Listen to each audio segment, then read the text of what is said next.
One of the use of momentum based methods is to find momentum pauses. These are pauses in momentum moves where the stock consolidates or pulls back for a small period of time and then makes a second leg move or a third leg move. Now, the advantage of these momentum pauses is they offer you a low risk entry, and this is why they are very popular way to trade momentum. And you will see that several traders use variation of momentum pause methods to trade. So here is a step-by-step way to understand momentum pause and create your own momentum pause watch list or a scan to find these kind of candidates daily. So let's go and look at momentum pauses. When we are looking at momentum pause, what does it really mean, right? And when we look at momentum pause, like say here, this is a stock now which is having a momentum pause. So it has established momentum. There was a big catalyst or whatever might be the reason. And now you will see that like in the last 3 days in a row, the stock, or 4 or 5 days in a row, the stock is consolidating very tightly. And then the possibility is that it will create another leg higher and make 20 to 30% move. And this is how stocks move. Here is another example of this from the last month, NNN, right? In the case of NNN, as you can see, the stock made this big first leg move. And after this first leg move, there were like these days, tight days. And then if you go and see those tight days at that time, this is what it looked like. And this is what is a high tight flag, right? And so a very tight action near the high basically. And then from this, there was a breakout. And from the breakout, the stock made in 4 days a move of around 63%. Now, if you can identify pauses like this, especially the first time a stock makes this kind of pauses, and then that can give you a way to enter these stocks and make money. And it also, one of the advantages of momentum pauses is momentum pause allows you to enter on the first day of a breakout, where typically if you are buying after a breakout, after a confirmation, you lose the ability to make money from the first day. Momentum pause methods are very good for capturing either all or some part of the momentum pause. So the basic idea behind momentum pauses is low risk entry on a stock which has an established momentum. These are typically called as anticipation methods, and most anticipation methods use momentum pause as the basic fundamental way to find these kind of periods in stock. Okay. So what are momentum pauses? Momentum pauses are periods of low volatility. As you can see on some of these stocks currently, like especially if you see like an Nepot mining, right? Here, it made a move of around 10-12%, and now there is a low volatility of 3 to 4 days. Or if you look at RNA, or if you look at like CP, good example, a stock made this big move of like basically 65% in 2 legs or 3 legs. There was a small momentum pause and then another move of like around 40%, and now there is another momentum pause and low volatility. During this period, the stock is making very little progress, and that is the low volatility phase. Now, whenever you're going to be trading momentum pauses, look for a very orderly momentum pause. What does orderly momentum pause look like? In an orderly momentum pause, you will see low volume. You will see that the stock will have a volatility going in the direction of the breakout. What it means is the stock may have a 2% move, next day it has 1% move, next day it has 0.5%, then 0.2%, and then a breakout happens. So the ideal situation is when the volatility tapers in the direction of the breakout. Now, not every one of these setup is going to have the ideal condition, but if you are looking to be very strict, these are the kind of things which you want to see. First or second momentum pause is very important, because when you're looking for first or second momentum pause, what happens is that you're not looking at like extended move. ideal situation is when you get a first momentum pause, right? And basically, in a first momentum pause, what happens is you are like basically looking at a stock which can like and basically see here a recent example from last week, right? And the stock had this momentum after earnings where it made around 8% move, and then it went sideways a period of low volatility, and then it had a breakout, and from the breakout it went up for 3 to 5 days, or this is the third day of this move. Or if you look at from again last week kind of a situation, you had WGS, right? And where it made this after a long consolidation, it made this first leg move, and the first leg was around like and basically 35%. And then you had a period of low volatility of 4 days, and which was followed by a breakout, and then breakout has been 4 days, and in 4 days the stock has made around 11% move. Right. Another example of this from recent last week, bio, right? And in the case of bio, there was this big gap up, and then from the gap up, it like went down, and then it had 2 days of low volatility period, and then a breakout, and then it made 8% move from this kind of a thing. Just a couple of days ago, this is a stock which I bought based on this kind of a thing, where the stock had made this big move up around 26% in 4 days, and then you had this low volatility period of 5 days, and then this is the breakout, and the stock is up 2 days in a row. Now these kind of methods are primarily designed to trade the first pause or a second pause, because as the move starts getting older and older, what happens is that the probability of move fading or the probability of breakouts failing increases. The first pause is the best. Second pause, I will still trade it. Third pause, if I buy it, I'm more likely to take a profit very quickly or be very, very reluctant to buy a third pause. First and second. First is the best, basically, right? And if you see the example of NNN,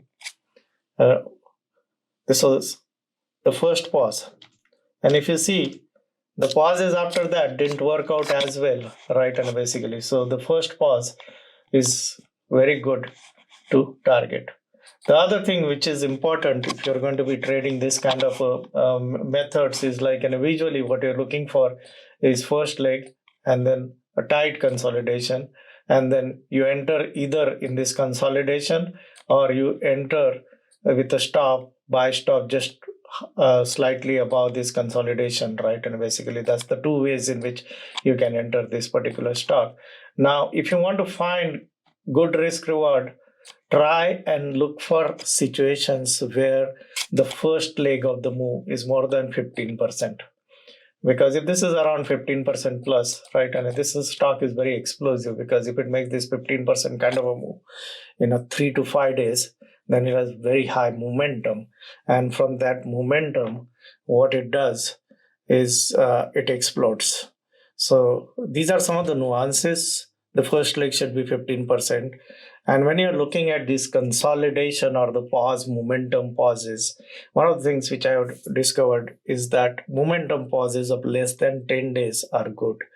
Ideal momentum pauses are between 3 to 7 days. If the momentum pause becomes a longer, like in this particular case of NNN, the momentum pause, in this particular case of NNN, you will see the momentum pause was just 4 days.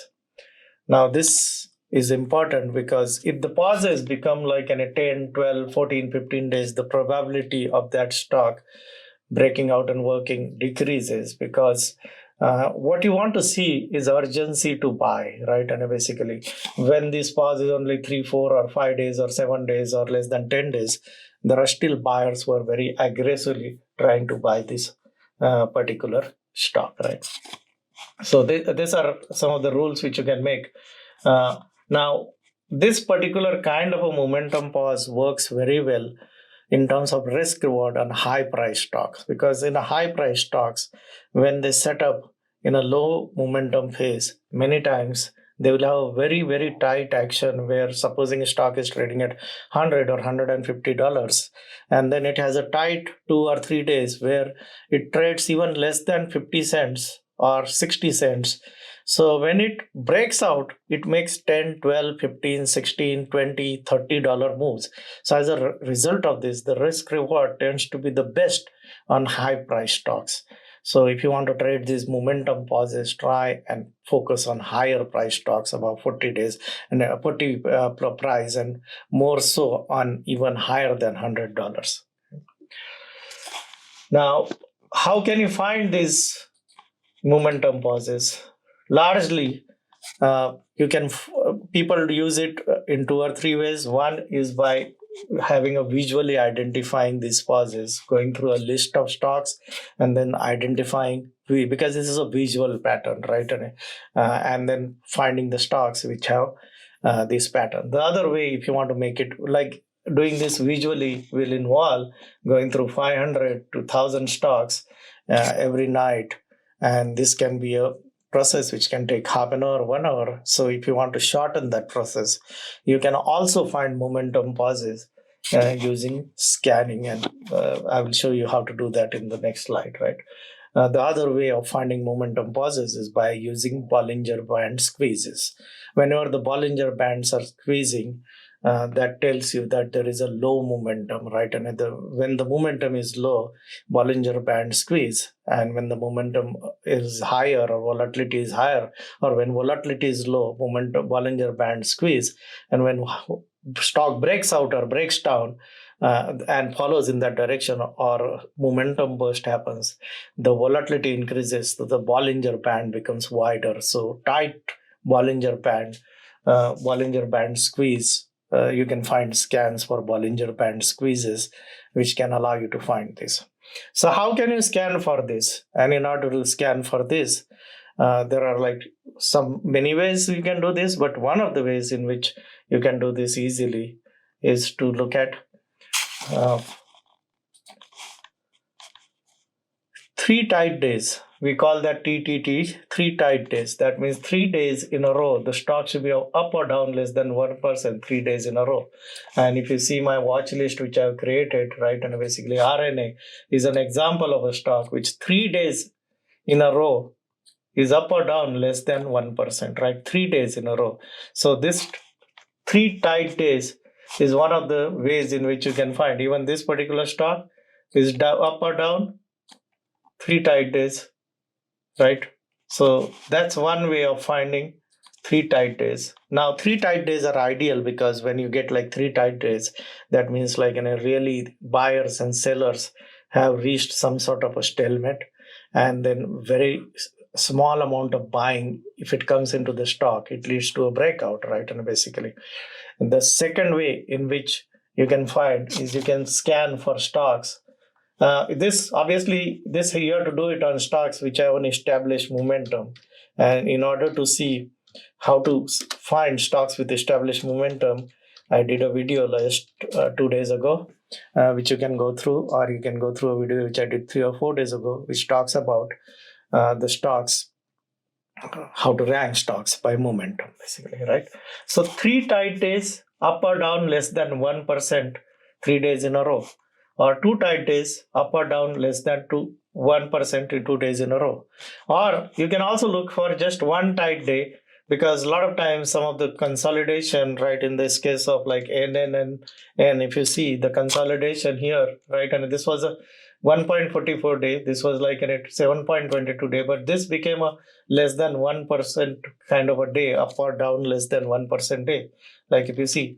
And the context of this particular breakout, or the context was very good, that in the context of a big move, high tide flag, and you had a less one or up or down less than 1% move here. So it was good. So 3 tight days, 2 tight days, or 1 tight days is what you want to see. Now, if you're looking for various ways to enter these stocks, right, and one of the ways in which you can get head up over these people who are like doing this kind of a work in the night is to do this work during the day, during the trading day.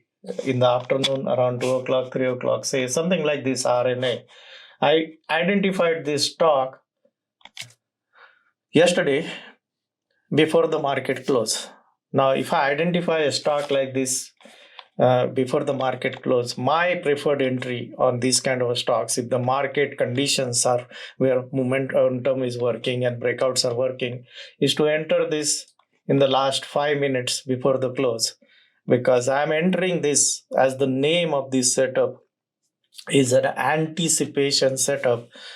I'm making an entry anticipating that this will break out, and this anticipation entry allows you to enter ahead of a breakout. So that is one way of entry. The other way of entering is you take this stock, right, and basically and decide, okay, if this stock goes up like above this level, above this high of yesterday, or like the consolidation, then you will enter.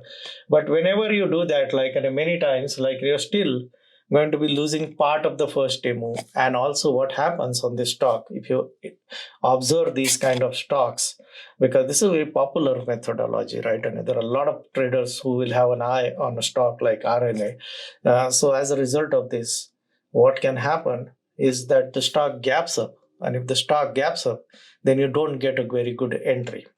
Or sometimes the first 5 minutes itself, the stock will blast out with 4 or 5% kind of a breakout. Then the effort which you put in identifying a stock which is up or down less than like a 0.17% yesterday it was, and then you end up buying a 5% breakout, you might as well not do the work and just buy a 5% breakout. So in order to benefit from this anticipation method, many times buying in the consolidation and then putting some sort of a time stop, so that like, and if it doesn't break out in 1 day or 2 days, then you get out for whatever small loss, or sometimes you make a small profit, is very important part of entry tactics.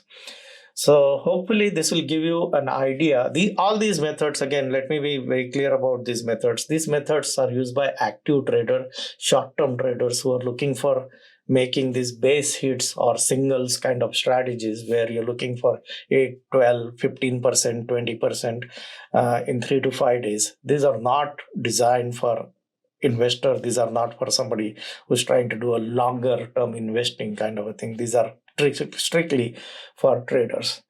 So if you want to make money from momentum pauses, right, you can set up scans like this, looking for 3 tight days or 2 tight days or 1 tight days in a stock, right, and basically which is having momentum. So ideally what you do is you take a stock which has a established momentum, like say I look at like any stocks which have TI 65 trend intensity of 105. So I only scan on stocks which have trend intensity above 105, right? Now once you understand this, right, you can play around and make your conditions even more tighter. So instead of looking for like say up or down 1%, you can drop it, or you can look at up or down less than 1%. You can even drop it to 0.5%, right, or even less. I prefer stocks which are like up or down less than 0.4%, right, and basically the last 1 day type day should be like less than 0.4% up or down, right, plus or minus. So this will be plus or minus, right, and basically up or down less than 0.4%. Now the advantage of like say a stock like this, in case it breaks out, is going to be that you are already in it. You can put a very close time, immediately you are profitable, and it gives you a good risk reward. So if you want to make money from momentum, learn the concept of momentum pause and learn the tactics of entering momentum pauses, and then how you can harvest profit from it for 2 to 3 days of moves, which tends to be of 8 to 15% magnitude. And if you like these kind of videos or these kind of ideas, then please subscribe or like this channel.